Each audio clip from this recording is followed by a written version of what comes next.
que ha durado bastantes clases y es un orgullo ver todos los que nos han acompañado durante todas estas clases. Del 16 de marzo hasta el 29 de junio son muchas clases y les agradecemos muchísimo, por supuesto, a los asistentes, a los participantes, pero también y en especial, ahora solamente me va a escuchar el doctor Sergio Moragues, pero a los profesores, porque es la primera vez, por lo menos que yo recuerde, que en cualquier curso o en cualquier cátedra, cada uno de los profesores ha asistido a clase de los otros. Es un agradecimiento muy, muy especial, porque el trabajo, el tiempo, el compromiso, el esfuerzo que ha puesto cada uno, más allá de que cada uno se ha interiorizado en la temática del otro, es para agradecerlo triplemente, porque normalmente, yo creo que a ustedes les ha pasado lo mismo en cualquier ámbito en que se muevan desde el punto de vista académico, que cada uno de los profesores da su clase y se retira. Al sumo, si el curso o la clase es compartido en el mismo horario, se quedan. Pero lo que han hecho estos tres, que lamento que me esté escuchando nada más que Sergio, porque es extensivo para Mauricio y para Rita, que les quiero decir, la profesora Rita Rodríguez González pide 1000 disculpas por no poder estar en esta última clase y desde ya tiene un gran justificativo para no hacerlo, que es que está en una mesa importantísima de debate en su país con la temática animal, por supuesto. Que hubiera sido interesante que nosotros también hubiéramos podido participar, pero se la pusieron a último momento y como es una mesa oficial, es imposible rechazarla y por supuesto que está plenamente justificada. El doctor Mauricio Trigo estaba teniendo problemas con su computadora, se supone que va a entrar en cualquier momento porque esta última clase le correspondía a él. Como verán, o si es que todavía no lo vieron, se los comunico, tienen los micrófonos habilitados, porque hemos decidido que ustedes puedan, algo que nos venían solicitando, hacer preguntas. Por supuesto, si preguntas que le van a hacer al que en este momento está presente, que es el doctor Sergio Moragues, sobre filosofía o sobre una temática que desconoce, es muy probable que no se las pueda contestar. Pero creo que es amplia los objetivos, los temas que ha tratado Sergio Moragues, como para que ustedes le puedan preguntar de manera amplia por lo que he expuesto y expresado. Yo creo que también tiene un tema que ha sido motivo de un gran revuelo y un gran enojo por gran parte de nosotros estos últimos días, que dio origen a que el sábado se diera, y ustedes fueron notificados vía mail y por supuesto en todas nuestras redes, un conversatorio entre el doctor Sergio Moragues y la doctora Natalia Palavicini, que es mi par, la directora del Instituto de Derecho Animal del Colegio de Abogados de Santa Fe, a raíz precisamente de un proyecto de ordenanza en San Javier, una localidad de la provincia de Santa Fe, retrógrado, perverso, inútil, incoherente, ignorante, y tengo un montón de calificativos más que no me alcanzarían las 2 horas que quedan de clase como para hacerlos. Así que, por mi parte solamente tengo que decirles, última clase, el 13 con Caro, el día 14 de julio, tienen que estar entregando los trabajos prácticos. Alguna duda que tengan, la pueden consultar acá. Los trabajos prácticos se entregan al mail de Lieda, nosotros se los vamos a hacer llegar a los profesores. Todos tienen el Drive, creo que y una vez que estén corregidos los trabajos prácticos, se entregarán los certificados expedidos por el Colegio de Abogados. Yo creo que no tengo nada más que decir. El doctor Sergio Moragues creo que les puede comentar, me parece importante e interesante que ustedes sepan, porque en cierto sentido creo, si coincidís conmigo, Sergio, que esto tiene que ver con la temática del curso. Esto que ha sucedido, cómo debemos enfrentarlo desde nuestra posición cada uno de nosotros y desde nuestro aporte, de nuestro granito de arena. Así que le cedo la palabra al doctor Sergio Moragues. Tiene que ver absolutamente, porque extrañamente, la verdad que el proyecto de San Javier tiene algunas particularidades que lo hacen destacable. La primera es que es una ordenanza completa de tenencia responsable, como más o menos la hemos presentado acá. No se suele ver algo tan brutalmente presentado. Y la otra, esta presentación brutal que han hecho, utilizando sin eufemismo la palabra perrera municipal, utilizando sin eufemismo la palabra sacrificio humanitario o muerte humanitaria. Realmente es difícil verlo. Son esas cosas, la verdad que últimamente la vida me viene sorprendiendo permanentemente, esas cosas que uno ve que no va a haber más, sobre todo porque las personas desde los lugares que se fomentan las ordenanzas y políticas de tenencia responsable son muy cuidadosas en utilizar eufemismos que los hagan digeribles para la sociedad, que escondan de alguna manera los fines que tiene. Esta ordenanza tiene algunas particularidades, es muy amplia, y pusimos el foco en dos cosas. Por un lado, en la creación de una perrera, en un proyecto y en un programa de eliminación física de los animales sin hogar que ingresen a la perrera, como manera de desabotarla. Si bien habla de un programa de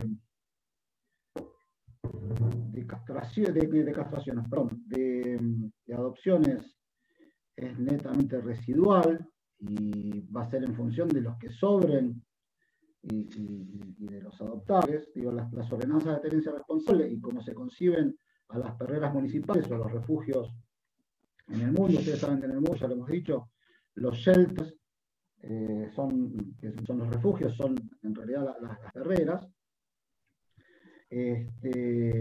La directiva en general con la que se manejan es: los animales ingresan, se hace un primer control en el que decide básicamente quién muere y quién vive. No viven los enfermos, no viven los ancianos, no viven todos aquellos que son considerados inadoptables, no viven los que tienen los discapacitados, no viven los que tienen 3 patas, no viven los ciegos. O a lo sumo se los deja en un pasillo de la muerte durante 10 a 15 días para ver si algún santuario o algún particular los adopta o se los lleva, y eso es lo que puede salvar. Bueno, la ordenanza de San Javier sigue estos lineamientos. Desde que hablamos el sábado hasta ahora se han producido algunas novedades. El otro lineamiento es el que es gracioso, porque los concejales dicen que plantearon un criterio de colaboración con las ONGs. Sin embargo, está redactado de tal manera que las ONGs, para poder opinar sobre este proyecto, sobre el manejo de los programas de fauna urbana en San Javier, están obligadas a inscribirse en un registro, y ese registro les crea la obligación absoluta de responder positivamente a cualquier requerimiento que le haga la autoridad. Es decir, no es un proyecto de colaboración, sino directamente de subordinación. Nosotros el otro día, casi graciosamente, decíamos, es un proyecto de obediencia de vida, y está planteado así. Y es tan brutal y tan hecho desde la ignorancia, que es un proyecto que pretende, por un lado, derogar la ley sanfesina de declaración de la provincia como antieutanásica, pretende borrar el Código Penal, porque al mismo tiempo una ordenanza establece que el Estado no sea responsable ni por la vida ni por la alimentación de los animales que ingresen en la perrera.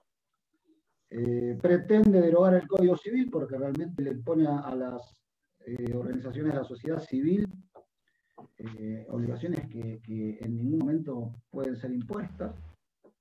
Es un mamarracho. Lo peor de todo esto es que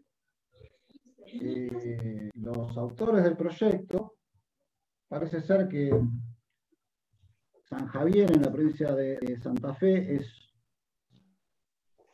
una comunidad autónoma, o una ciudad autónoma, o incluso una república independiente, porque se niegan a hablar con nadie afuera. Dicen que tienen un proyecto de los ciudadanos de San Javier, y han hablado con las organizaciones de San Javier, y su posición es que el proyecto, que dicen que es modificable 100%, cambiándole 2 palabras, es decir, tomaron nota, que es una brutalidad hablar de perrera municipal en el siglo XXI y hablar de muerte humanitaria, cambiando un par de palabras, creen que el proyecto funciona. El proyecto tiene otra característica que es notable, que es en ningún momento incluye un plan de manejo de población y de control, básicamente control reproductivo, ni castraciones ni prohibición de criaderos. Pero básicamente de castraciones ni los menciona, y tiene una razón de ser. Esto a lo mejor en carácter de primicia. Ayer en la reunión con las organizaciones de la sociedad civil de San Javier, dijeron que no les interesa hacer castraciones. El mes anterior hicieron castraciones, 70 castraciones a un costo que les costaron 200.000 pesos, y que por ese motivo son muy caras en relación a un refugio. La realidad es que el refugio siempre es más caro, es infinitamente más caro las castraciones.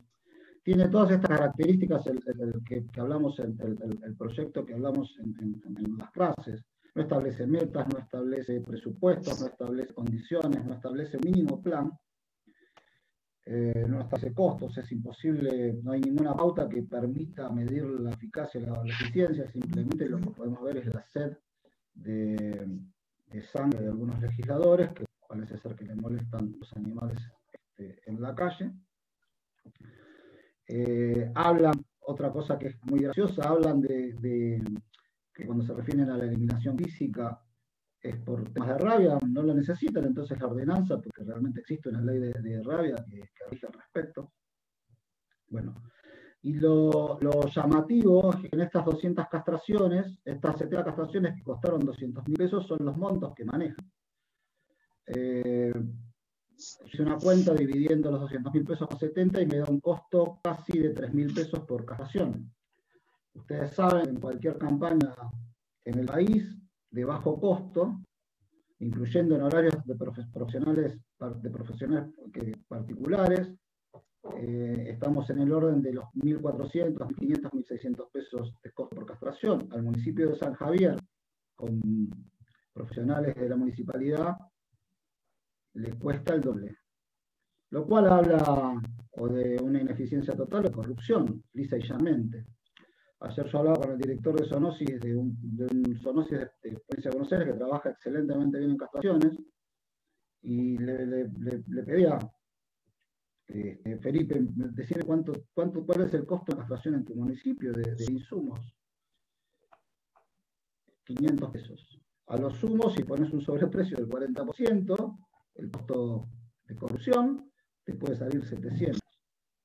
Bueno, en el municipio de San Javier, 4 por 7, 28, imagínense lo que está usando una castración. Por supuesto que estamos creando contexto, y además creemos que esto no es casual. En Uruguay ayer también se conoció un proyecto, una supuesta asociación civil creada por ganaderos, que propone un proyecto directamente también de matanza y de perrera, de perrera orientada a la matanza, ¿no? Como paso previo a la matanza. Creemos que es regional, creemos que bueno, la verdad que el puesto uruguayo, hasta desde los semánticos, desde las formas y demás, es un proyecto muy bien presentado, muy pensado, muy elaborado. No suelen ser así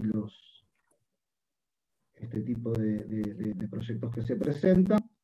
En principio pensábamos que cuando discutíamos estas cuestiones nos estaban distrayendo con estos temas para que estemos discutiendo sobre fauna urbana y quitarnos del foco el resto de los animales. Hoy entendemos que hay un avance regional muy planificado, tiene que ver con la aparición, la reglamentación repentina de las leyes de animales peligrosos en Capital Federal en la provincia de Buenos Aires. Bueno, me parece que es un momento que vamos a tener que estar muy atentos, trabajar mucho, pero sobre todo muy atentos y muy movilizados, ¿no?, en defensa de los animales de la fauna urbana. Dicho esto, quedo a disposición para las preguntas que quieran hacer. Sergio, ¿cómo estás? Mauricio, bien. ¿Se me escucha? No quería interrumpirte porque la idea era, primero disculpas, problemas técnicos que no ocurrieron en las anteriores, me ocurrieron justo en la última. Es previsible, así que, bueno, tengo 2 computadoras prendidas, ninguna de las 2 se conecta a Zoom. Pido un minuto, sí, Mauricio. Eduardo Burgos escribió, para que todos tengan idea. Soy de la ciudad de Santa Fe, las castraciones de una ONG para julio tienen un costo de 950 pesos, acá en Capital Federal, en Buenos Aires son más caras, pagándole a un veterinario particular. En San Javier, acá en San Javier cuestan 2.900. Listo. En una veterinaria particular, ni siquiera hablando de campaña de vacunación, ni de zoonosis, ni de mucho menos, una veterinaria particular, están alrededor de los 2.500 pesos. Sin ser proteccionistas, sin ningún tipo de descuento, sin ningún tipo de nada. Depende obviamente si es hembra, si es macho, si es perro, si es gato, si el tamaño. Pero no pasa de esos montos. Por lo tanto, hablar de ese monto a un estado municipal que hace por cantidad, la verdad que suena bastante descabellado y me da las mismas 2 opciones que vos mencionabas. Yo tenía la idea de empezar con estos temas porque la verdad que son demasiado actuales, son muy actuales, y los vinculo con lo que vos decías de Uruguay. Yo acá tengo ese panfleto que comenzó a circular ayer, que yo lo conocimos ayer por lo menos, y el tema de los eufemismos y el lenguaje que vos mencionabas, resaltan, por ejemplo, en letra mayúscula, imprenta, que no hay forma de solucionar el problema si no se sacan los perros de la vía pública. O sea, van por el problema que son los perros en la vía pública, que es lo que venimos diciendo en este curso desde siempre, desde el día 0, venimos planteando que los demás animales no son el problema. Bueno, se sigue enfocando en que los demás, la propia existencia de los animales es el problema. Y algo que me pareció particular, porque lo dicen expresamente, porque no hablan como primera medida de matanza, sino de la perrera y de la captura y encierro en las perreras. Y el tema de la matanza, la solución final, y lo pongo entre comillas, porque es una solución final, lo dejan liberado en definitiva a una propuesta de consulta popular. Y yo lo conecto con lo que vos siempre planteás, esto de que a veces las audiencias públicas, que prevén nuestras legislaciones ambientales y demás, son la forma de legitimar algo que ya está decidido y hablado entre pocos. Bueno, acá una consulta popular no vinculante, no es casual que propongan una consulta popular no vinculante, es para manejar a ver qué cantidad de gente está de acuerdo, qué cantidad de gente no, con una decisión que ya tenemos tomada, que es capturar y eliminar a los perros. Ellos hablan básicamente de los perros en zona urbana y rural, les preocupa mucho, como pasa acá en la Argentina también, el tema de la afectación a la economía, a los productores y demás. Y yo resaltaba algo ayer, después no sé, vamos a subir, si se puede, a este folleto, a este panfleto que circula.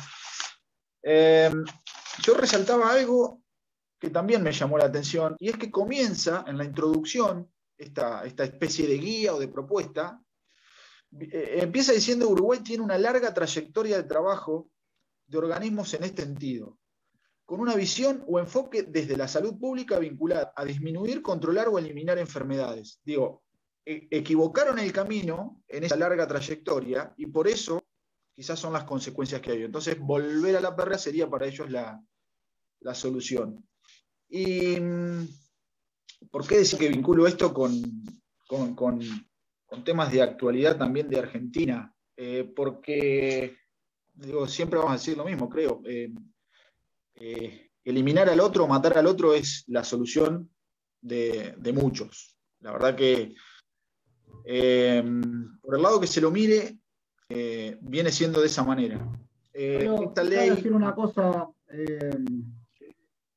tanto Argentina como Uruguay tienen una larga tradición en materia de organizaciones que han visto en la matanza de animales sin hogar la solución final. De hecho, creo que acá lo hemos mencionado, las señoras Aymanas, con la donación de 17 cámaras de gas, en una asociación protectora, la Asociación Amiga de los Animales se llamaba, donaron 17 cámaras de gas. Hay otra organización que su presidenta llegó a dirigir el Instituto Pasteur y su gran mérito, el gran mérito que se atribuía era haber cambiado la cámara de gas caliente por gas frío. En el 2011 me parece que fue que se hizo la gran manifestación fuera Huispa de la Argentina. Había 18 organizaciones de la sociedad civil, muy conocidas, muchas, que estaban asociadas a la Huispa y promovían políticas públicas de matanza. Y hoy mismo, digo, todo el trabajo que se hace desde ONGs en Red incluye un componente de matanza de los no visibles, de los que están todavía en el vientre materno, pero matanza al fin, matanza parcial y matanza al fin. Digo, no es al proteccionismo, no es ajeno el tema de la matanza. No todo proteccionista incluye en su menú la defensa irrestricta de la vida. Hay muchísimos que están dispuestos a admitir una dosis de matanza, y a veces se trata de grado, de modo, o de sobre qué seres. Y tal vez ese sea el principal tema. Cuando el proteccionista se convierte casi en un funcionario público y empieza a hablar de sobrepoblación animal y demás, está abandonando el rol. Y vuelvo a decir, soy totalmente amplio, pero que son temas de conciencia y cada uno debe decidir de acuerdo a su conciencia lo que quiera. Pero también hay que ser claro en el lugar desde donde uno se para, claro con las cosas que defiende, ¿no? En realidad que yo veo muy bien que un funcionario público quiera poner una perrera. No es que lo veo muy bien, digo, me parece hasta que es en todo caso su rol, pero nunca un proteccionista.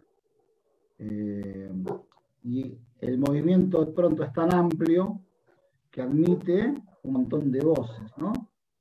Y en ese juego, porque nos pasó ahora lo de San Javier, que nos escribían desde el proteccionismo diciéndonos que nosotros hicimos desde el capítulo una publicación bastante fuerte que vamos a seguir, mencionando que pertenecían los concejales a la Unión Cívica Radical, y un proteccionista decía que él estaba decepcionado porque mencionábamos a un partido político.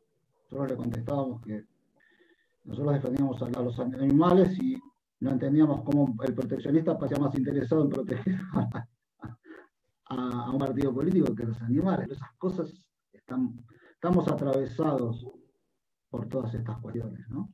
Y los animales en el medio. Absolutamente. Perdón, Mauricio. No, está perfecto porque además son temas, vuelvo a repetir, son temas que están hoy, que parece, bueno, lo charlábamos el otro día, son temas que parecen que están hasta coordinados. Yo miraba puntualmente el tema de perros en situación de calle y tenencia responsable y demás, eso particularmente, pero yo lo vinculaba también con lo que hace, y esto era tema de hoy, digamos, no sé hasta dónde puedo llegar a desarrollar, pero esto era tema de hoy, el tema casa, y hace poco se reflotó, en realidad no es una cuestión nueva, no es una ley nueva, sí lo que se hizo fue actualizar montos, el tema de la ley de Chubut, que permite no, permite la caza desde hace mucho tiempo, es una ley de la década del 70. Lo que sí se hizo fue actualizar los montos y ahora se paga por determinadas pieles, un monto 5.000 pesos, si no me equivoco, por puma y 1.000 pesos por la piel de zorro.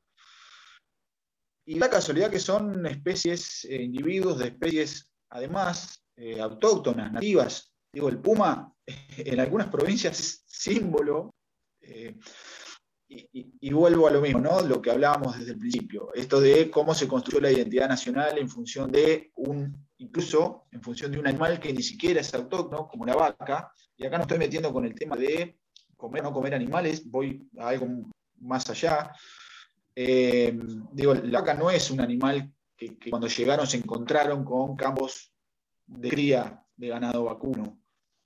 Bajaron de los barcos y se construyó la identidad nacional en base a ese animal. Ahora, los que de verdad son parte de esa identidad nacional los están masacrando por, además, conductas que son propias de nuestra misma especie. Es decir, les vamos corriendo los hábitats o destruyéndoselos, vamos corriéndoles las fronteras a donde pueden y donde no pueden estar, les vamos cambiando las costumbres, los hábitos de nutrición y demás. Y la solución, yo me acuerdo que el año pasado lo tenía en alguna diapositiva, el año pasado en medio de la pandemia salió algo similar. Yo lo vinculo porque tiene que ver con esto. O sea, así como en Chubut se estimula, porque dicen estímulo, la ley le llama estímulo al pago por pieles cazadas, o por, incluso en algunos casos, cabezas. El año pasado hubo alguien que, en medio de la pandemia y justificando el tema en el cierre de las actividades y demás, esto si no me equivoco fue en Entre Ríos, fue por ahí, sí, encima en una reserva natural se autorizaba la caza de ciervos y jabalíes.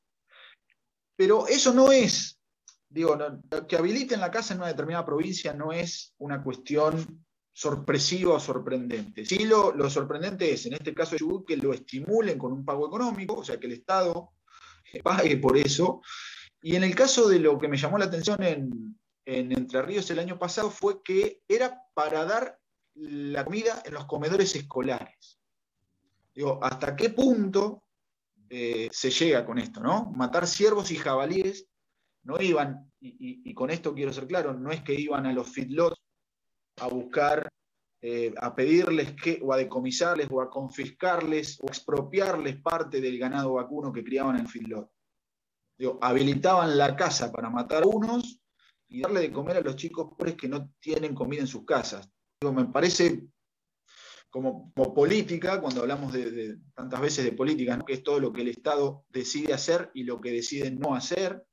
Bueno, acá decide particularmente esto, ¿no? El exterminio de unos en beneficio de diferentes sectores, en estos dos casos concretos que son ejemplos. Y yo lo que quería hoy particularmente, creo que algo dije no el martes pasado, sino el anterior, cuando hablamos un poco de legitimación y de lo que es la representación de los demás animales y esa interpretación que bajaba desde la Constitución, porque hay muchas cuestiones que se vinculan con la práctica de la caza. Digo, con la práctica de la caza tenemos, puntualmente en la República Argentina, una ley nacional, que es la Ley de Protección y Conservación de la Fauna Silvestre, no es la ley de caza, a pesar de que así muchos la llaman. Como excepción, habilita o permite, en determinadas condiciones, circunstancias y con respecto a algunas especies, la práctica de la caza. Y se plantean desde hace tiempo un montón de cuestiones con esa ley puntualmente. ¿Cuáles son las cuestiones que se plantean? Uno es, ¿cuál es la jurisdicción? Y acá me meto también, lo vinculo con el proceso judicial, que era otro de los temas que si llego voy a por lo menos 10 minutos tocar más adelante. ¿Cuál es la jurisdicción? Si es jurisdicción, siempre se discutió si era jurisdicción de la provincia ¿Y por qué es jurisdicción de la provincia? Dueña de los recursos, lugar donde ocurrió el hecho, la provincia es la que tiene que decidir, es decir, la justicia provincial es la que tendría que intervenir. O jurisdicción federal, porque la ley es nacional y porque es una ley que contiene tipos penales. Bueno, acá hay un montón de cosas que empiezan a surgir desde la propia jurisprudencia nacional, de la Corte Nacional, que van poniendo blanco sobre negro en estas cuestiones. Ya hay varios fallos en los que la Corte Nacional determinó y fijó criterio en esto, diciendo que cuando se trata, primero que tenemos que ver es la especie, de qué especie estamos hablando,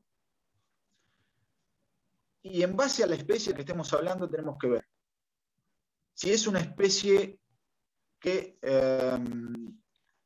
sea absolutamente territorial, es decir, que tenga una población fija en un territorio y no se mueva de ahí, o si es una especie que naturalmente, o por las condiciones o circunstancias que fue, es migratoria. Eso va a definir si la justicia que interviene en un caso es jurisdicción provincial o jurisdicción federal. Eso se planteó con algunas especies concretas,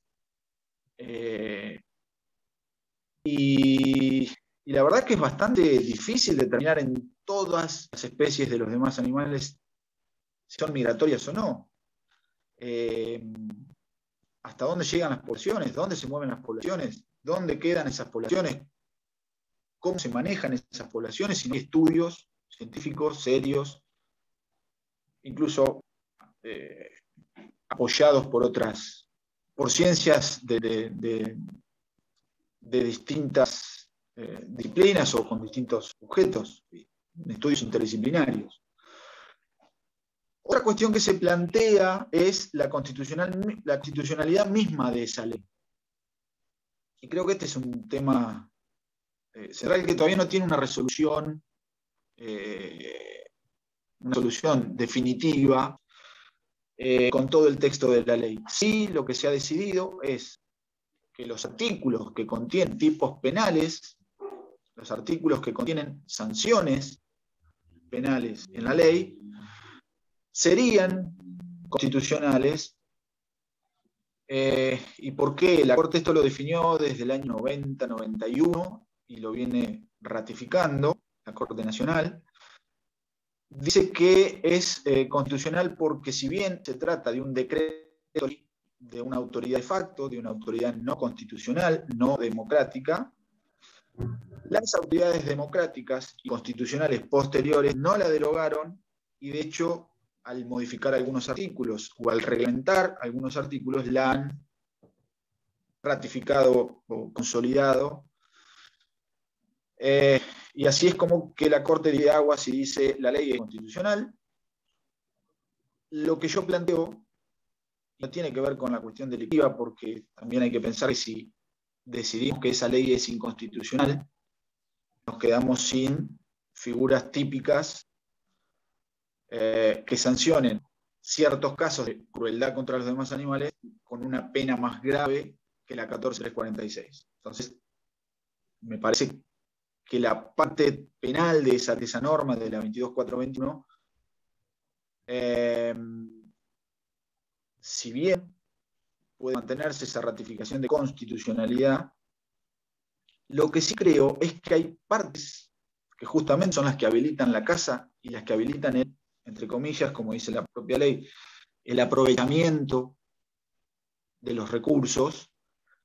Creo que eso sí se puede cuestionar desde la interpretación que yo daba de una constitución o una modificación de la Constitución Nacional que es posterior a esa interpretación de la Corte. Es decir, la Corte ratificó o fijó ese criterio en el año 91 y la modificación de nuestra Constitución Nacional es de 1994. ¿Y por qué introdujo este tema?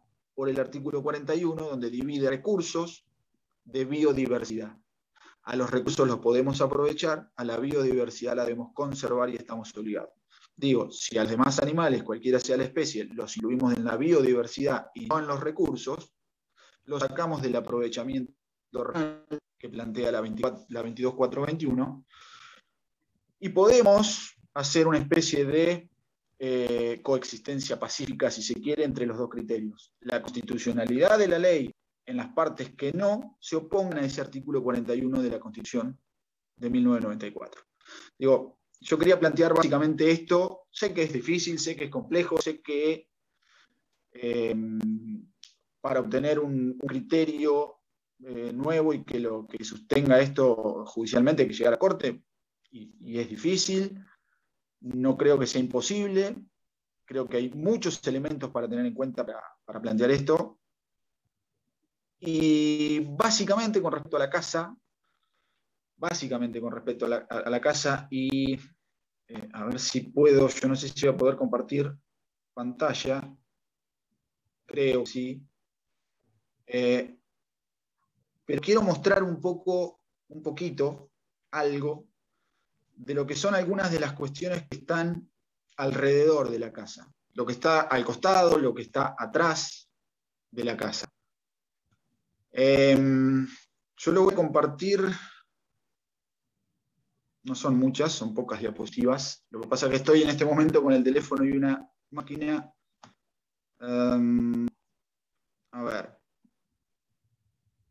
Díganme ahí si se ve la imagen. Sí, ahí la estoy viendo yo en el teléfono.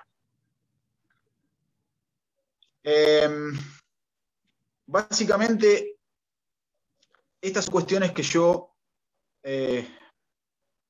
digo, estas son las cuestiones que se vinculan con la casa, que están al costado de la casa, que están atrás de la casa, y que a veces una norma no refleja. Una norma que habilita la casa, que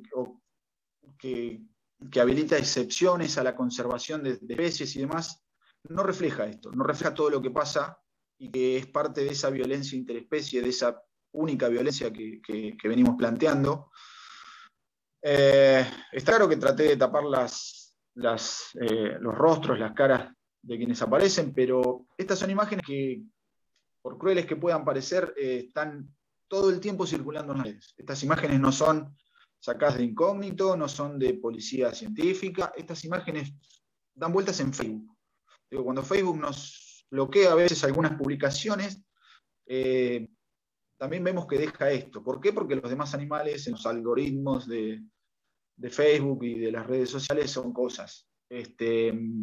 Hoy quizás esté cambiando cada vez más eso, pero eso es lo que yo quiero graficar con estas imágenes. Digo, esto de mostrarlos, cuando uno habla de necesidad y cuando habla de habilitar la casa para dar de comer en un merendero o en un comedor escolar, o porque la gente no tiene, la verdad es que esto lo hacen todo el tiempo, y mostrar el trofeo de la cornamenta o mostrar el tamaño del animal posando para una foto no tiene nada que ver con la necesidad, si aún así pudiéramos tomarlo, digamos, o considerando que hubiera una necesidad en todos los casos, la necesidad no es esto.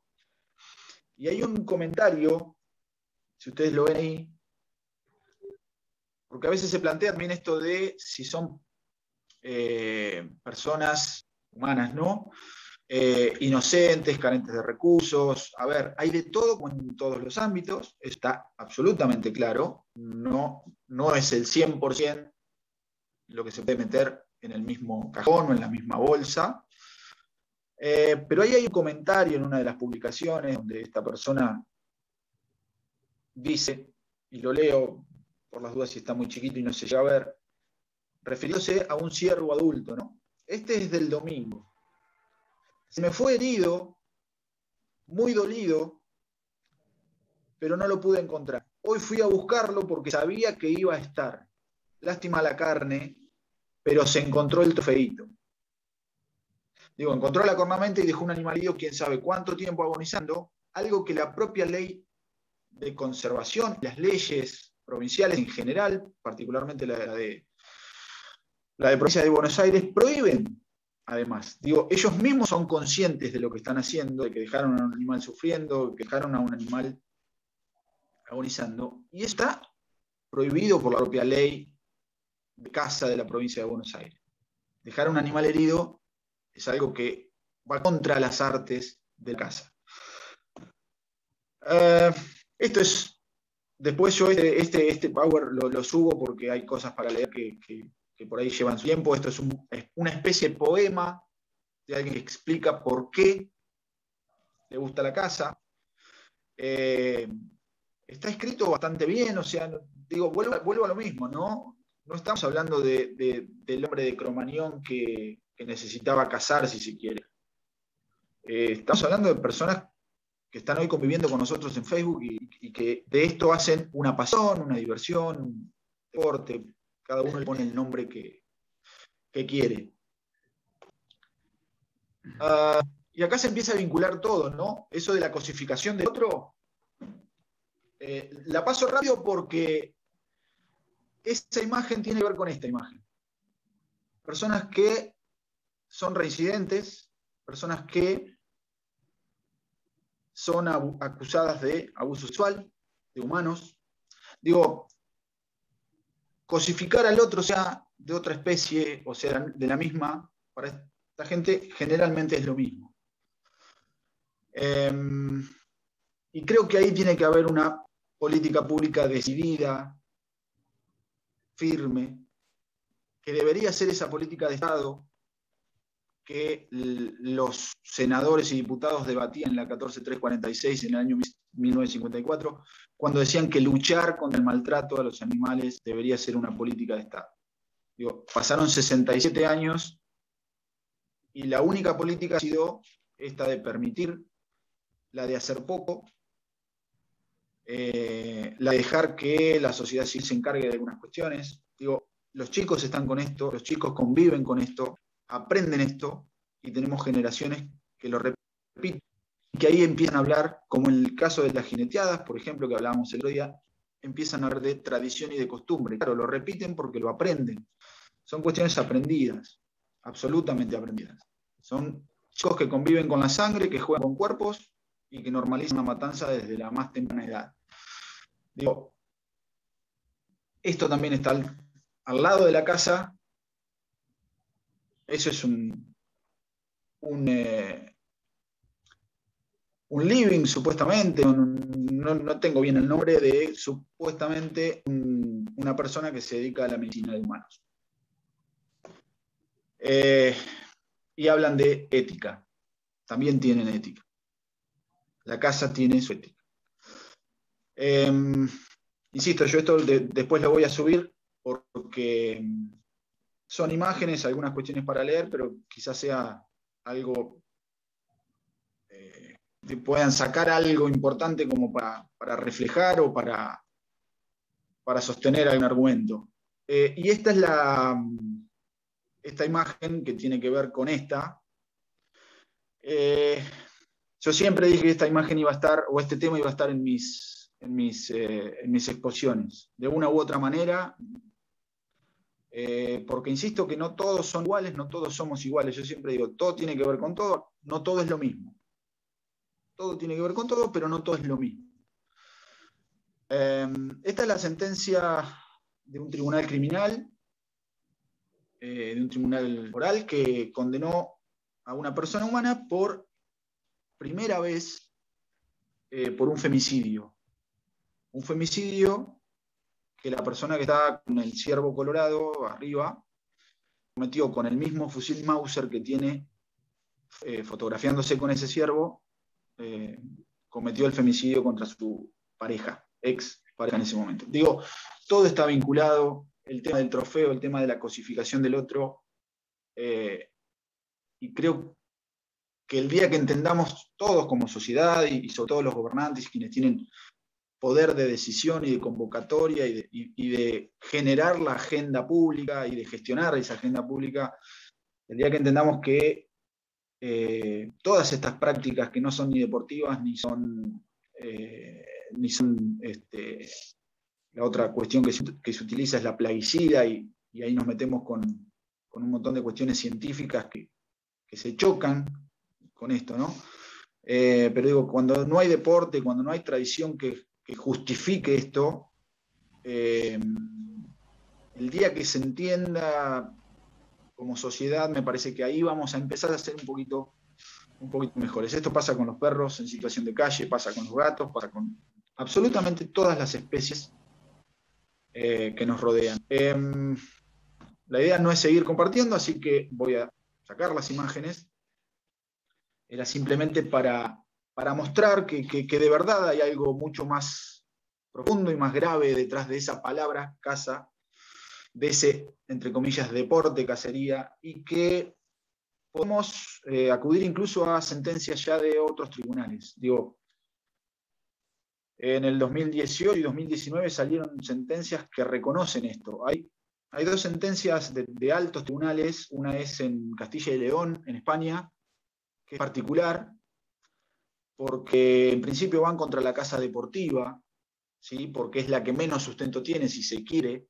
La otra, como se está en contra o para prevenir el daño económico y demás, depende en la sociedad en la que vivamos, tiene un poco más de argumentación. Entonces, ¿qué dijo? Y después hubo la sentencia, para que le sirva, a quien no la tenga. ¿Qué dijo el Tribunal de Castilla y León? Que no se puede habilitar la caza de una especie cualquiera sea, en ese caso se trataba de lobos, no se puede habilitar una especie cualquiera sea, simplemente por el hecho de la práctica deportiva o de un daño que pueda estar demostrado en un determinado lugar. Hay que tener un montón de estudios, y por eso me meto con lo científico y con los estudios interdisciplinarios, un montón de estudios para avalar eso. ¿Cuál es la densidad poblacional de esa especie? ¿Cuál es la tasa de reproducción de esa especie? Porque si no, vamos como pasa en Chubut. Habilitamos, pagamos porque se casen individuos,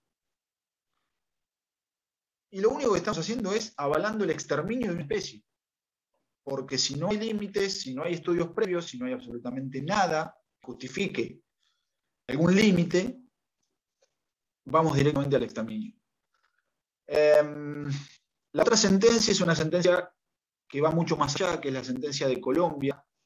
Hay una sentencia de la Corte de Colombia, de la Corte Constitucional, si no me equivoco, de Colombia, donde decididamente dice y da en sus argumentos que la caza no tiene ningún tipo de asidero, no tiene ningún tipo de base cultural, deportiva, no tiene que ver con la tradición, no tiene justificación. No tiene justificación desde ningún punto de vista, y repito, lo dice la Corte de Colombia, no es que le estoy diciendo yo. Se refiere a la caza deportiva, insisto. Y lo que hizo fue declarar inconstitucional la ley nacional que habilita, o que habilitaba en ese momento, la caza deportiva. Hay algo anecdótico, si se quiere, y para ver cómo están vinculados los temas, y para que por ahí podamos ver cómo tenemos una conexión íntima y que a veces solo hay que escribirla, decirla, mostrarla, en las diferentes especies, incluyendo a la humana. Hay un voto en esa sentencia de la Corte Constitucional de Colombia, que es de una jueza, de una de las magistradas, que lo que plantea es cómo se va a proteger o cómo se va a declarar inconstitucional una ley que permite matar otros animales cuando a la vez se está habilitando por ley, y esto sé que va a sonar, pero está escrito en esa sentencia, cuando a la vez se está permitiendo por ley matar vidas humanas en el vientre materno. Se refiere directamente al aborto. Entonces, lo que la jueza se plantea es cómo puedo estar avalando yo que se declara inconstitucional esto cuando a la vez en una sentencia previa estuvimos a favor de la ley del aborto. La verdad es que, bueno, son cuestiones que cada uno podrá salvar, cada uno tendrá sus criterios éticos y tendrá sus pensamientos. Mi postura absolutamente personal, individual, es que ninguna de las dos muertes valen. Pero eso es absolutamente personal y tiene que ver con algo anecdótico en un voto particular, individual, de una de las juezas de esa Corte Constitucional. Sí recomiendo que la lean, es buena, tiene muchas cosas para sacar esa sentencia, también la de España, aunque tienen digamos, visiones diferentes. fundamentos diferentes llegan a la misma conclusión, pero con fundamentos diferentes.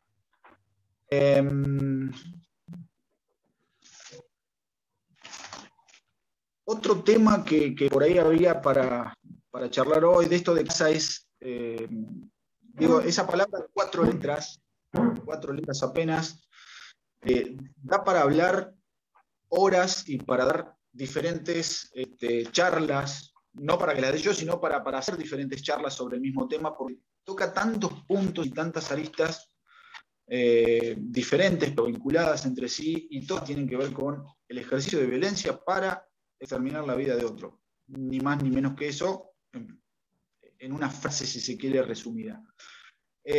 Otra de las cuestiones que yo quería, por lo menos, tratar es el tema del proceso penal, y se había planteado algo de legitimación y demás. Yo creo que como política, o dentro del marco de políticas públicas, lo que me gustaría decir y lo que me gustaría que quede después para que cada uno analice es dos cuestiones. Primero, cómo se administra, entre comillas, el proceso penal y qué es lo que incluye administrar un proceso penal. Y siempre voy a decir lo mismo, hablo particularmente de lo que conozco, provincia de Buenos Aires, República Argentina y el Departamento Judicial de Dolores, en forma puntual. No puedo extrapolar eso y decir que 100% de las jurisdicciones son exactamente iguales, porque sé que no es así, y hay mucha gente que trabaja con criterios completamente distintos, a conciencia y de otra manera. De hecho, Bahía Blanca es uno de esos lugares. Pero no porque unos trabajen bien hay que dejar de ver que otros tienen criterios que podrían ser por lo menos mejorados. Y otra cuestión tiene que ver, en lo mismo, con las sentencias. Son dos aspectos que quiero resaltar. El tema de administrar un proceso penal o utilizar un proceso penal como administración de conflictos y demás, que no deja de ser una parte de la política criminal del Estado, y lo que dicen las sentencias y qué se dice desde las sentencias, también como política, parte de política criminal, pero política comunicacional del Estado, en la que por ahí el Estado no está tan controlado o no controla tanto lo que dicen los jueces, pero los jueces están ejerciendo, desde mi punto de vista, una función política importante y cada vez más.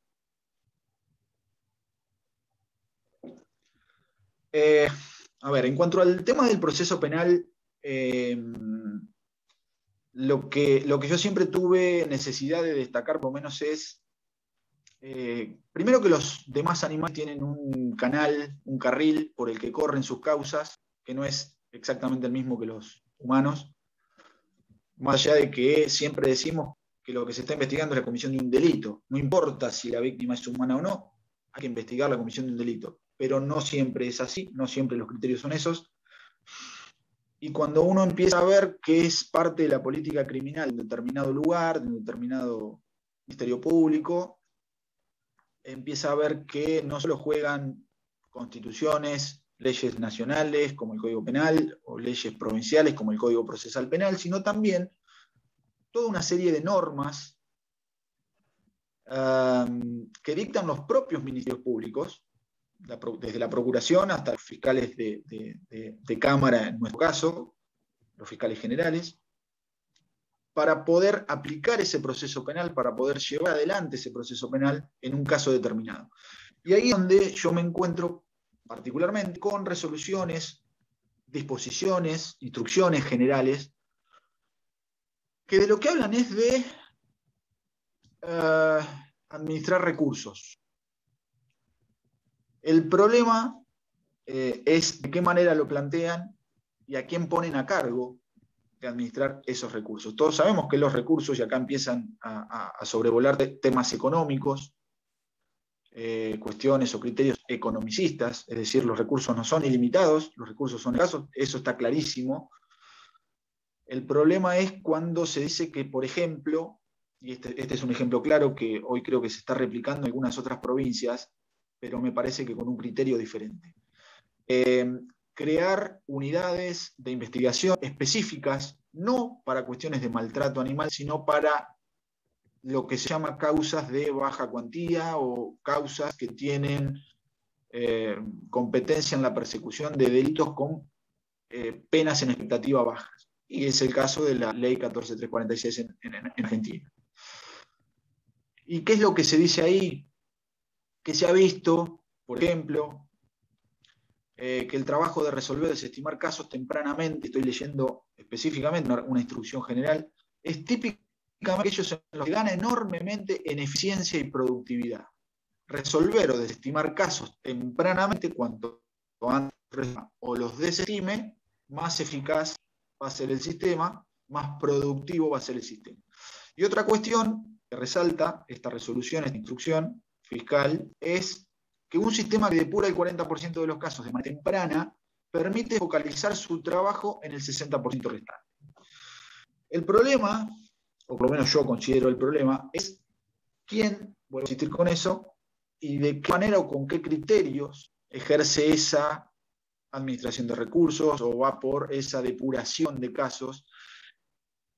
Y creo que el criterio equivocado es convertir eso como regla general y hacer que la depuración de casos o el descongestionamiento de un sistema que sabemos que está abarrotado sea la valla para dar respuesta a la sociedad. Creo que el sistema judicial en general y en cualquier país, me animo a decirlo, no está para administrar recursos, está para dar respuestas. Si en ese camino puede administrar recursos y ser eficiente en el manejo de sus recursos, de los recursos con los que cuenta, pero dando las respuestas que la sociedad necesita, vamos por muy buen camino. Ahora, dejar de dar respuestas a una sociedad que las está pidiendo y que las necesita por el solo hecho de que tengo que administrar recursos, me parece que no debería ser el norte o el objetivo del sistema judicial. Hablan incluso de el objetivo principal de estas unidades, por ejemplo, es generar un sistema que permita realizar la función de solución temprana o desestimación de casos utilizando procedimientos estandarizados. Y ahí es cuando vemos que aplicamos, copiamos y pegamos, eso se ve bastante, los criterios de un caso para desestimar otro que quizás no tiene exactamente lo mismo. Y de eso se tratan las causas judiciales. Las causas judiciales, si hay algo que tienen, es que un caso no es exactamente igual a otro. Siempre hay una circunstancia que hace que el caso no sea exactamente igual a otro. Yo puedo citar jurisprudencia de otro caso para sostener los argumentos y que la decisión sea más o menos parecida, pero tengo que analizar el caso, porque estamos hablando de casos individuales y particulares. Mi crítica directamente va a cuando se habla de un sistema que únicamente se tiene que dedicar a administrar recursos. Y eso es lo que muchas veces se ve y con eso se choca la sociedad cuando va a radicar una denuncia y en la comisaría, por ejemplo, le dicen que no se puede tomar o que no es delito, y ya en la dependencia policial pone el freno, como si fuese para determinar si una determinada conducta es o no es delito. Un sistema que funciona de esa manera me parece que habla de una política criminal y habla de una política del Estado. Si a eso le sumamos, y acá voy a dar cuenta de dos cosas muy puntuales que me tocaron vivir particularmente a mí, o vivir y leer. Casos en los que el modo de conservación de una víctima no humana,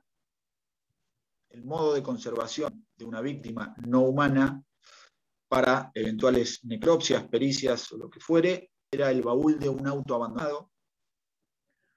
No muestro las imágenes porque no tendría mucho sentido, pero graficarnos que los animales tienen un derecho, tienen un carril, y nosotros tenemos otro. A pesar de que a veces también entre los mismos humanos, algunos tenemos también con esto. Que no haya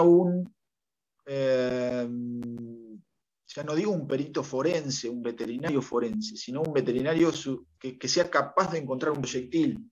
Digo, quienes nos dedicamos a veces a las causas, sabemos que no siempre en el cuerpo de un animal, particularmente de un perro, no siempre es posible encontrar un proyectil. No siempre.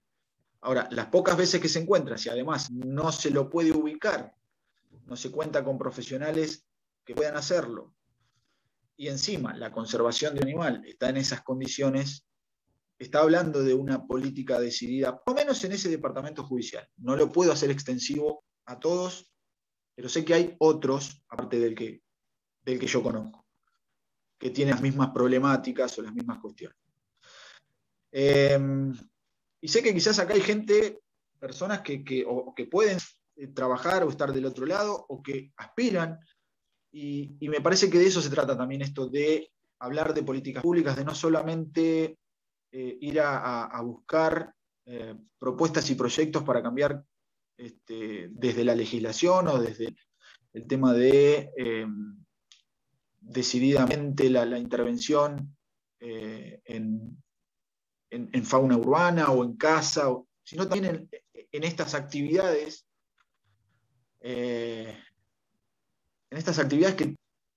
que necesitan, creo, decididamente, una mirada distinta hacia el otro.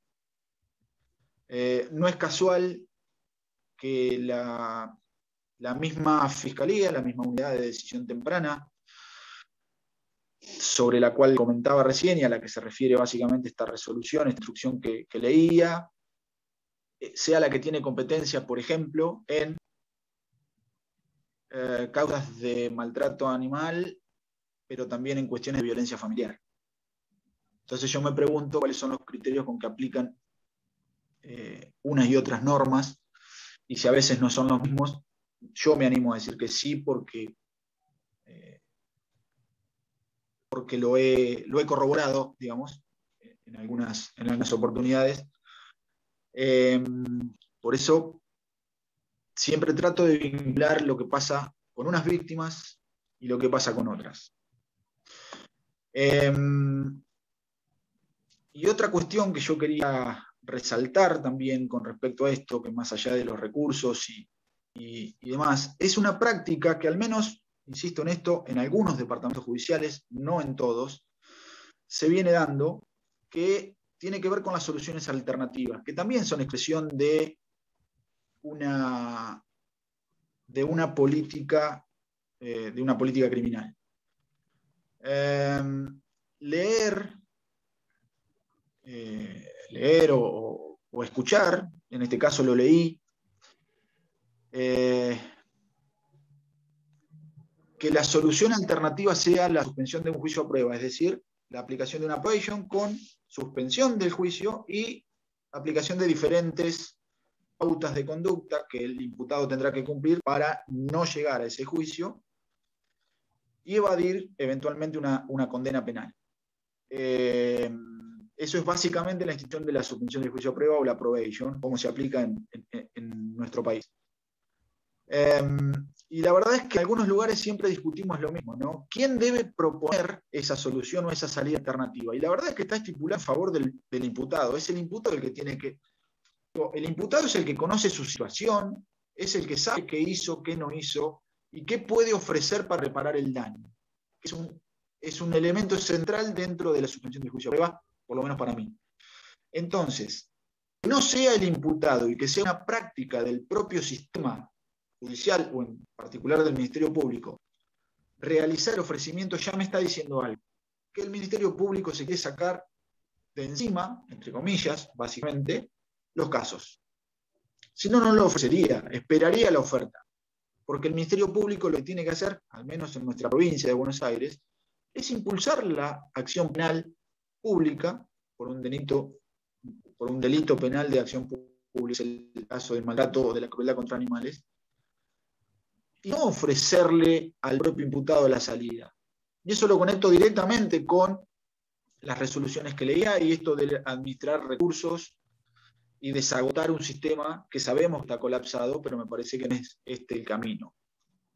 Y puntualmente algo que en una causa, sin dar más detalles, se dijo, yo he tenido en este tema puntual varios debates o varias discusiones, si se quiere, con el sistema, con quienes están del otro lado del sistema, por una cuestión de límites. Cuando yo me pongo un límite, le estoy poniendo un límite al otro también. Es decir, cuando un fiscal me dice que no puede ofrecer más o no puede pedir más a un imputado para reparar un daño que lo que pide en una causa donde la víctima es humana, me está diciendo muchísimo. Me está diciendo que el criterio es que valen más unas vidas que otras, que valen más unos derechos que otros, cuando la verdad es que no debería comparar.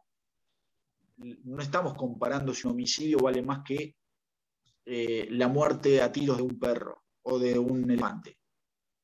La verdad que no se trata de comparar eso, se trata de ver cada situación, cuál es la situación del imputado, porque con ese criterio a la persona que tiene en su cuenta bancaria 10 millones de dólares y al imputado que por salir al azar le pegó un tiro a un perro de un amigo y el amigo lo denunció y le vamos a poner el mismo techo cuando los casos son absolutamente diferentes. Y lo que leo es básicamente que hasta las causas en las que las víctimas humanas son las que van a pedir reparación, al menos en el fuero penal, en este caso particular, tienen también un límite, y son, o eran hasta ese momento, 3.500 pesos. Lo que me dijo el fiscal, contestando expresamente un cuestionamiento sobre esto, fue que no puede dar más de 3.500 pesos porque ese es el tope que tiene. No entiendo y jamás entendí, hasta hoy no encontré una resolución de verdad que dijera esto. El tope que tiene es 3.500 pesos. Yo sé que no todas las jurisdicciones son iguales, sé que hay jurisdicciones que trabajan muy distinto esto, pero esto es parte de la política criminal en algunos departamentos judiciales.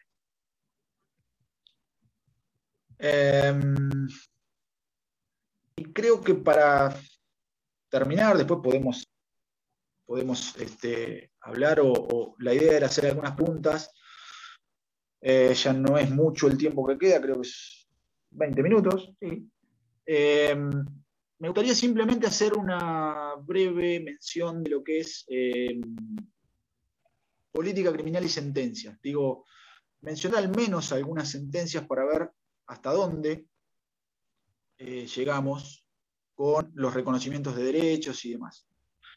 Y la verdad es que en estos últimos, yo diría que en estos últimos 5 años se ha generado una jurisprudencia muy grande en cantidad, lo que también hace que sea disparo, que sea a veces contradictoria, no solo entre un fallo y otro, sino a veces cuando se está construyendo un camino, a veces también se ve que hay contradicciones internas entre los mismos fallos. O sea, dentro del texto de un mismo fallo hay a veces hasta contradicciones. ¿Y por qué yo incluyo el tema de las sentencias en políticas y particularmente en políticas públicas? Porque me parece que es una... los jueces y el Estado hablan a través de las sentencias. Y hablar en las sentencias es muchas veces reconocer derechos, no solo como pasó en el amparo de la causa de Sandra, que se logró su liberación, su traslado y demás, o en el habeas corpus, concretamente de Cecilia, una chimpancé a la que no solo se logró trasladar, sino que además en el propio habeas corpus al que se hizo lugar se le reconoció carácter o la calidad de sujeto de derecho. Digo, esto se está ampliando, está llegando a los más cercanos a casi todos, digo, está llegando a perros y a gatos. Y en ese sentido me gustaría citar 3 o 4 fallos, no solo de Argentina, sino de otros lugares también. Y uno es el reconocimiento del derecho a la atención, la prestación médica que se obtuvo en Colombia. También llega otro fallo de Colombia, hay muchos fallos que vienen llegando de Colombia. Si no me equivoco, era Clifford, el nombre del perrito, un perro que tenía su familia humana, y que por una determinada decisión de la autoridad pública se dejó de brindarle la medicación necesaria para curar, para tratar en realidad, para controlar su afección, que era epilepsia, si no me recuerdo mal. Y a través de una tutela, de una acción, si no me equivoco, es como lo que sería en nuestro país una acción de amparo, se logró la orden para, no solo el reconocimiento del derecho, sino la orden para que la familia humana obtuviera esa medicación y Clifford pudiera seguir tratando su padecimiento, su enfermedad, y pudiera tener control de su salud. Digo, no todo es, y esto no es crítica, esto es simplemente para que estemos abiertos a leer y escuchar otras cosas, no todo es Sandra y Cecilia, que fueron abriendo un camino enorme, abrieron un camino enorme, quienes estuvieron detrás y acompañando esas causas. Pero creo que esto que viene de las sentencias está hablando de un cambio de mirada de muchas personas y de muchos lugares. Una sentencia que también es para leerla y para analizarla, y en eso se lo agradezco a Sergio, que la pasó hace poquito. Yo no la conocía y sin embargo leí los artículos y comentarios. Una sentencia que viene de un tribunal de la India que habla del reconocimiento de derechos. En principio era los animales en situación de calle, pero se refería básicamente a caballos que en una determinada región de la India quedaban en una frontera y que después de ser utilizados quedaban a la deriva, digamos, nadie se hacía cargo de ellos porque ya no servían más. Entonces la sentencia se hace cargo, la sentencia la acción judicial la interpuso un particular, y eso creo que viene bien para hablar del tema de la legitimación. Un particular puede, incluso en Argentina y específicamente en Provincia de Buenos Aires, también, un particular puede ir en una acción en favor de los derechos de los demás animales. ¿Qué es lo que reconoce esa sentencia? Y ahí empiezan las posibles interpretaciones o el hecho del debate de me gusta o no me gusta, me convence o no me convence. La sentencia lo que hace es reconocer como sujetos de derechos a todos los animales, no discrimina. No solo a los caballos que quedan en esa situación, no solo a las vacas, no solo a los vacunos, sino que a todos los animales los reconoce como sujetos de derechos. Lo que sí hace esa sentencia también es decir que ante un conflicto de derechos, es decir, ante un conflicto en el que esté en juego el derecho a la vida de un animal y el derecho a la vida de una persona humana, se va a estar por el derecho a la vida de la persona humana. Entonces, ahí es donde empiezan a leerse o a verse los vasos medio llenos, medio vacíos, pero el hecho de que haya reconocido como personas o como sujetos de derechos, seres sintientes, a todos los animales sin distinguir especies, creo que es ya por lo menos un avance más de todo lo que tenemos. Después se impone algunas obligaciones muy puntuales y muy particulares, que son las de políticas públicas específicas que deben ser desarrolladas desde el Estado para contener y para atender a esos animales que no queden a la deriva y que no queden agonizando como muertos en vida, digamos, hasta que se apague su respiración después de haber sido usados. No impide el uso de esos animales. Lo que dice es que deben estar atendidos. Con esto estoy diciendo que la sentencia termina avalando un bienestarismo con más amplitud de derechos, si se quiere.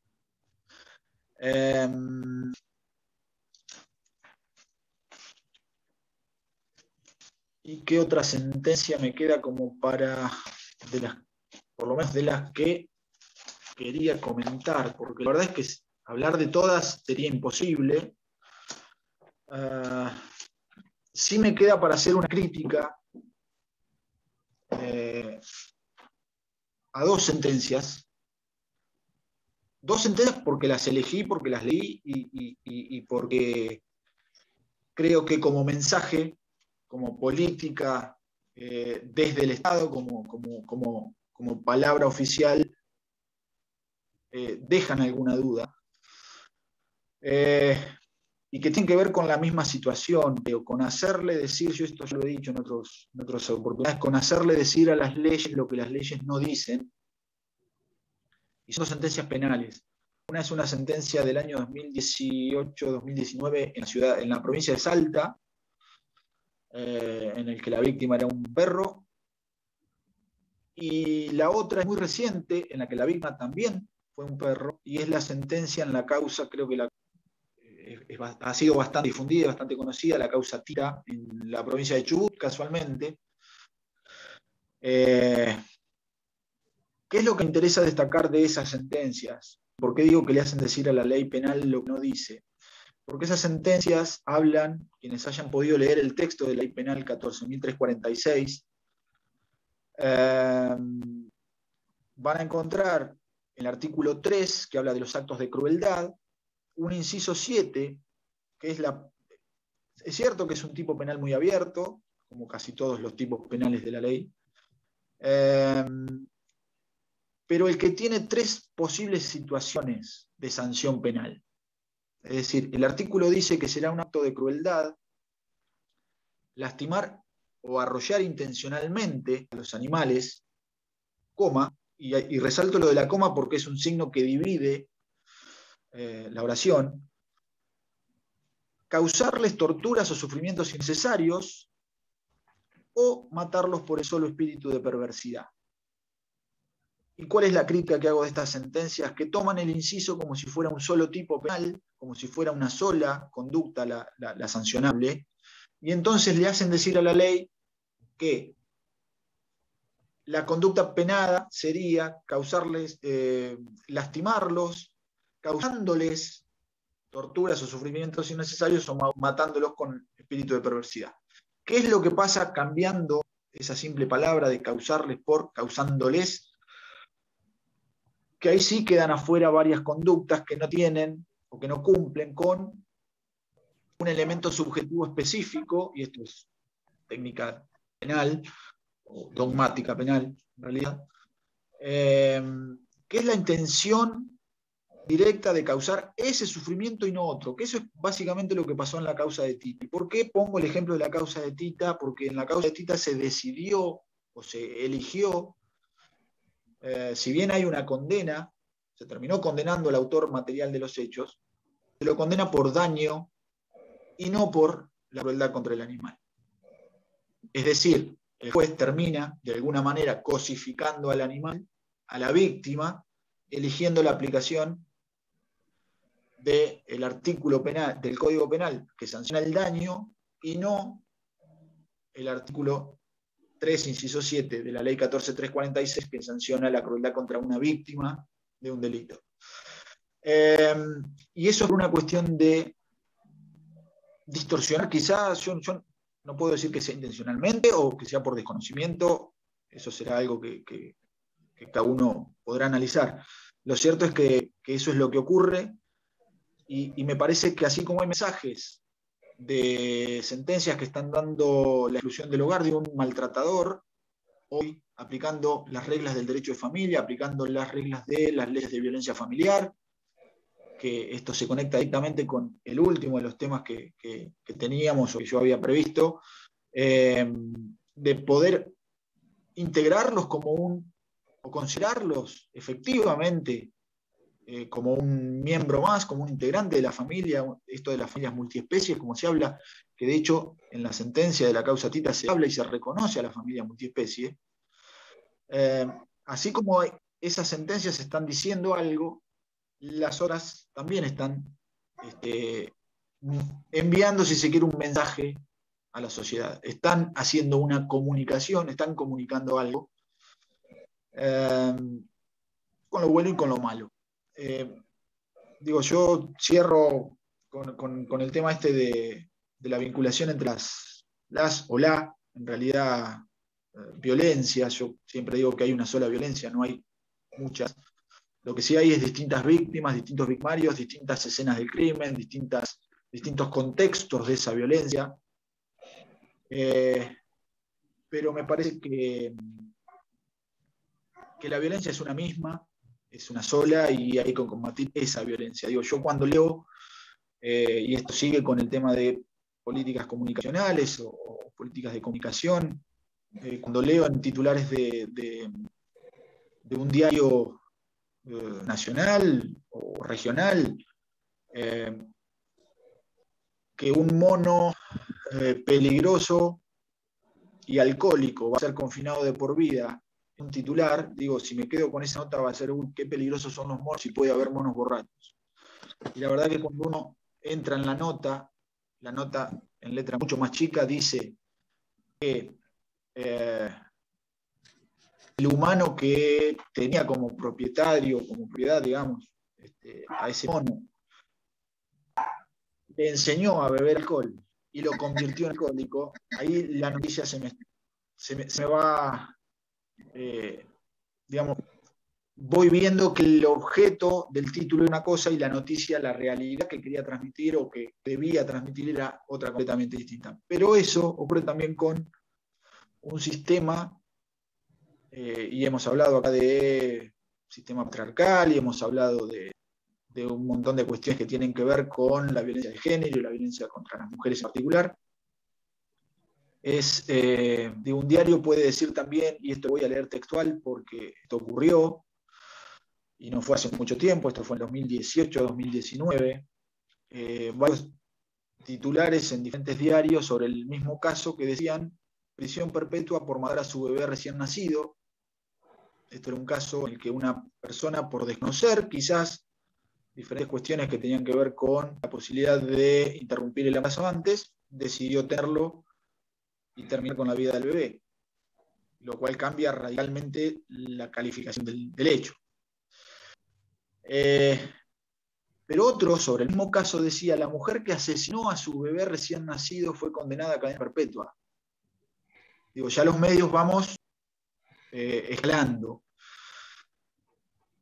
Otra dijo, condenaron a prisión perpetua a mujer que asesinó a su bebé recién nacido. Digo, cambió las palabras, o cambió el orden de las palabras. Y otro diario, esto ocurrió en la provincia de San Juan, República Argentina.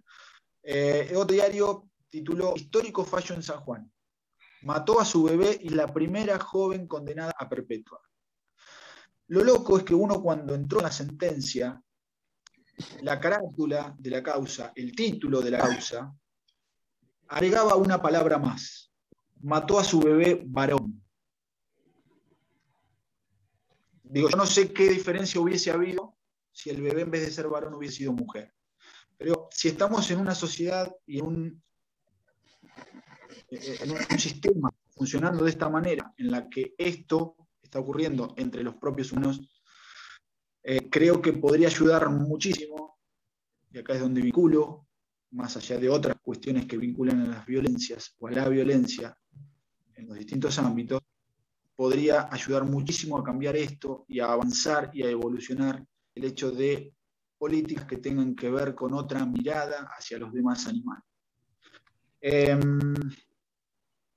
Yo creo que a ver, los jueces tienen herramientas, lo que hace falta es justamente una mirada un poco más amplia y animarse, de jueces y juezas que se han animado y que se están animando cada vez más. Las herramientas creo que jurídicas están, aún sin, ya lo hemos dicho creo, aún sin cambiar esa ley de fondo que supuestamente trata a los demás animales como cosas. Creo que las herramientas están aún sin ese cambio.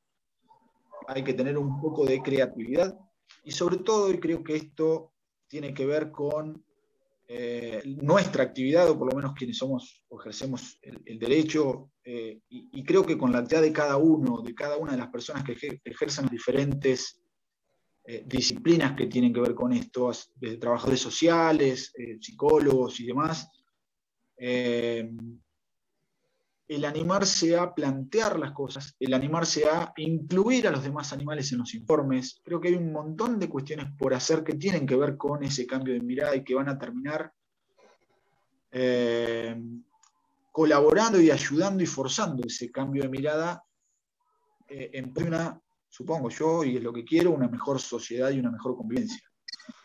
No me quiero extender más, o sea, por haber llegado tarde y para poder ver si tenemos 5 o 10 minutos si quieren, de interacción o si Sergio quiere decir algo.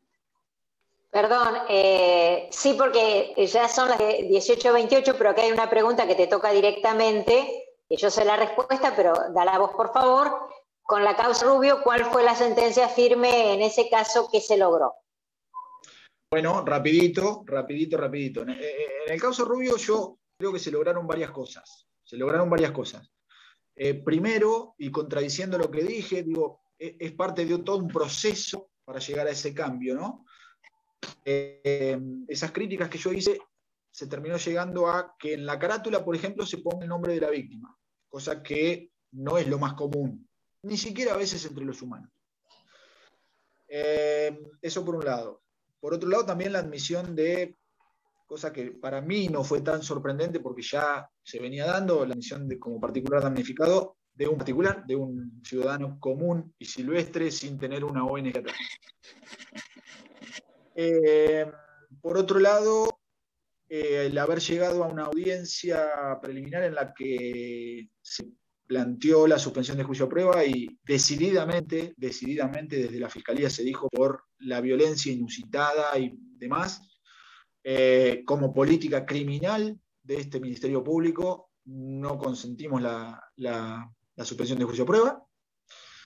Y la verdad es que no hubo sentencia porque estamos esperando justamente el debate oral. O sea, la causa está elevada a juicio, firme.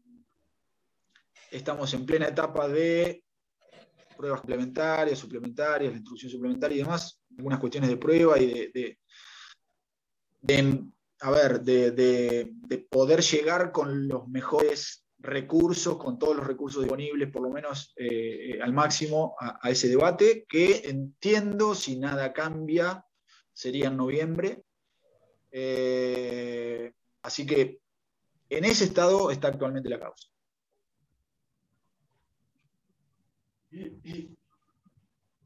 Sergio. Sí, señora. ¿Querías decir algo, por favor? O si no veo ninguna otra pregunta y no vi ninguna otra pregunta en todo la disertación de Mauricio. No sé si por ahí se perdí algo. No, bueno, si hay alguna pregunta, la contestamos, y si no, simplemente para cerrar esta etapa, digamos, este itinerario que hemos hecho juntos, agradecerles la presencia, el aguante, y espero, básicamente lo que es el deseo de todos, esperamos haber contribuido un poco a la curiosidad, a pensar temas, a que se hayan sentido realmente que valió la pena este tiempo que nos han brindado, que por supuesto lo agradecemos. Hemos puesto lo mejor para honrar ese tiempo que nos han brindado. Bueno, si algo no salió, pues puramente por incapacidad, pero no por falta de deseo. Así que gracias, es muy emocionante a veces ver que nos hablan desde México, acá, desde Guatemala, desde todos los lugares, haber llegado un poco, no haber llegado tan lejos. Y simplemente agradecer. Ahora vamos a esperar los trabajos, que seguramente va a ser empezar a leerlos. Sí, yo la verdad es que, bueno, quiero ratificar lo que acaba de decir Sergio. Por lo menos creo que desde nuestra parte siempre la idea fue tratar de brindar la información que teníamos, poner cuestiones de debate más que enseñar. La verdad es que siempre digo lo mismo, ¿no? La idea es empezar a pensar y pensar cada vez más entre todos y que vengan soluciones distintas de un lado y del otro, pero que todas sean en reconocimiento. Como ahí estoy leyendo, y es cierto, por eso lo resalté, en la cita se la reconoce como integrante de la familia multiespecie. O sea, siempre hablo de... Es probable que nunca vayamos a tener el vaso completamente lleno, ¿no? Vamos a tener, por lo menos en esta etapa que nos toca vivir, va a faltar mucho tiempo, creo, espero equivocarme, pero creo que va a faltar mucho tiempo para lograr el 100% de lo que queremos. no nos va a alcanzar una vida para lograr todo lo que quisiéramos lograr. Pero me parece que haya sentencias así que reconozcan a una familia multiespecie con un integrante canino, la verdad que sí es un gran avance, porque no muchas sentencias, sobre todo tratándose de sentencias penales. Es decir, ni la ley penal está para reconocer derechos, sino para sancionar la violación de derechos reconocidos por otras leyes, ni la sentencia penal está para reconocer derechos. ¿Qué es lo que pasa con el derecho animal? Que está en pleno auge, en pleno nacimiento, y solamente teníamos una ley penal que sancionaba hechos contra víctimas que no tenían derechos reconocidos expresamente por otras leyes. Entonces se tuvieron que ir sacando de esa ley penal. Eso es lo particular también del derecho animal en general, no solo de la parte penal, pero el derecho animal en general en Argentina nació y se fortaleció mucho gracias a una ley penal. Por eso es que es la bandera que no hay que cambiar, es lo que no hay que negociar, el piso mínimo que tenemos penalmente reconocido en esa 14346, y es sobre todo ese carácter de víctima. Por eso hubiese sido un gol, y hablando en términos futbolísticos, que esa sentencia condenara por la 14346 reconocido, porque además tiene los argumentos. No me quiero detener en eso porque sería una crítica por ahí injusta. Simplemente quise resaltar lo del exigirse elementos que la ley no exige. Pero tiene la propia sentencia algunos elementos y los da el propio juez para poder haber condenado por crueldad contra el animal. Pero de verdad hay que aprender de lo que no y quedarse con ese reconocimiento de familia multiespecie, porque me parece que se van a venir varias sentencias más reconociendo lo mismo, ¿no? De hecho hay una sentencia de este año también de Chaco en una causa de violencia familiar que hace algo similar y que ordena el reintegro, la restitución de los canes en una causa de violencia familiar. Se está creando y se está construyendo muchísimo, mucho más rápido de lo que creo muchos creíamos, valga el juego de palabras. Digo, una ley, en base a una ley, un derecho estuvo dormido durante 60 años, y en estos últimos 7 creo que se ha construido lo que muchos hubieran soñado en aquel momento. Así que bueno, de eso se trata, de poner cuestiones para pensarlas, para reflexionarlas, sobre todo para ir y pedir cuando se trata de acciones judiciales o de reclamos administrativos, y para sentarse en una mesa a charlar las políticas que queremos para los demás animales y que nos involucran a nosotros.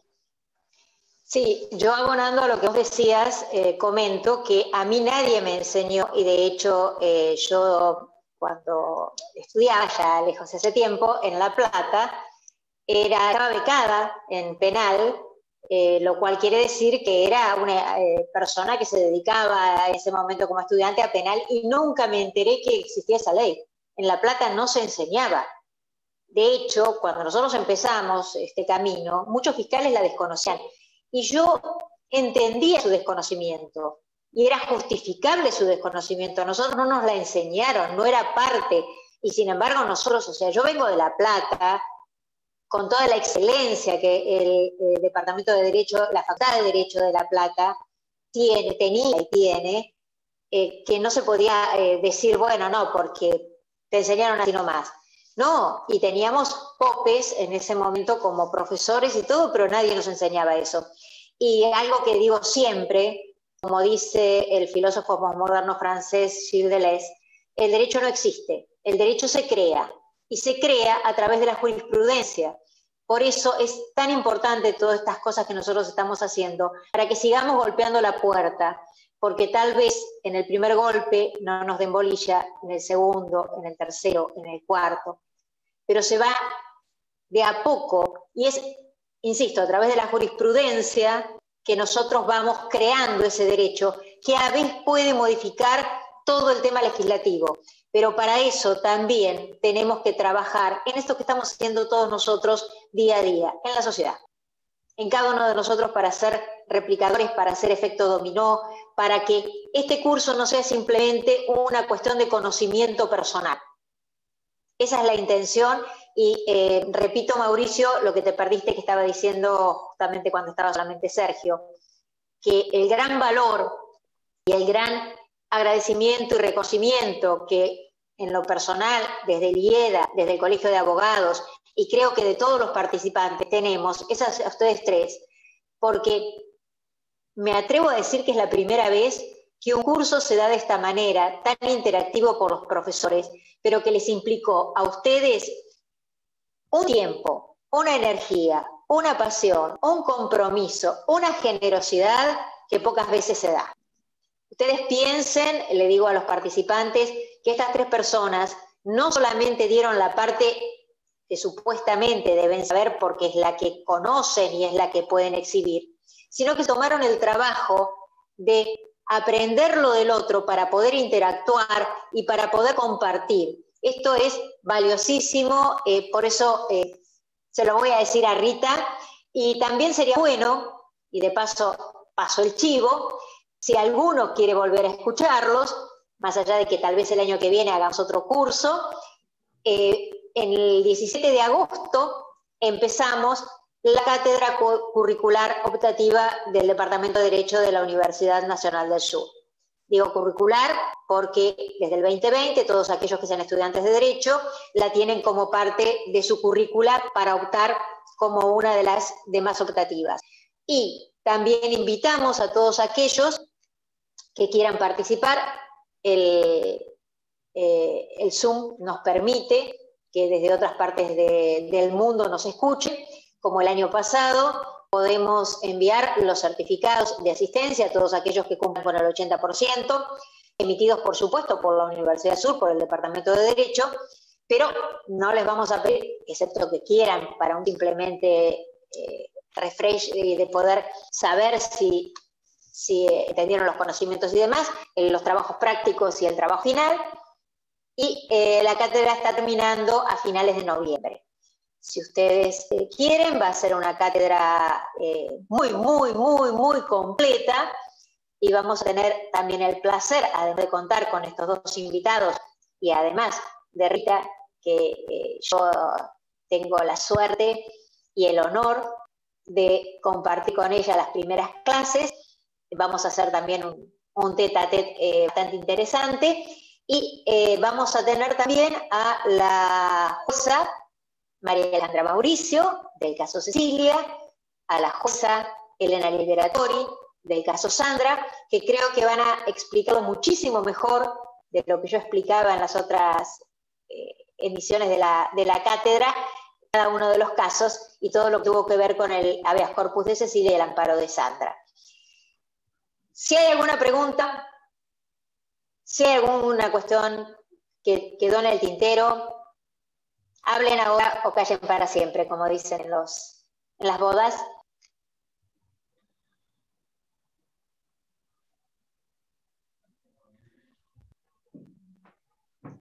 No hay nada. Nos estamos yendo. Entonces, la verdad que estuve filmando un poquito los comentarios porque son muy lindos, los agradecemos. Me hablo por mí. Me parece que represento tanto a Mauricio como a Regina como a Rita. Los vamos a extrañar, seguramente fue un placer haber estado. Para mí en lo personal fue también una experiencia de crecimiento muy enriquecedora.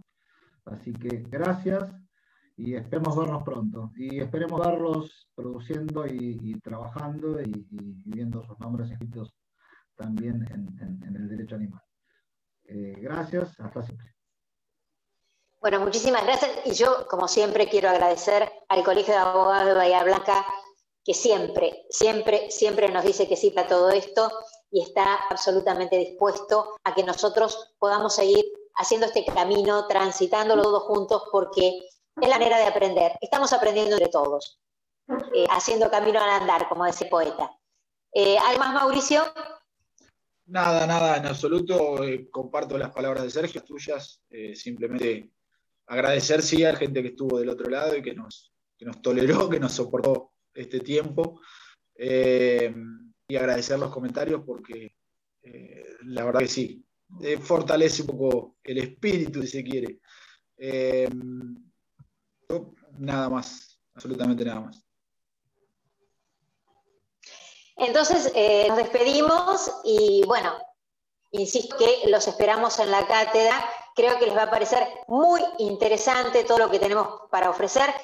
Estamos recién con la torta en el horno del programa y el cronograma, pero va a ser muy, muy, muy interesante.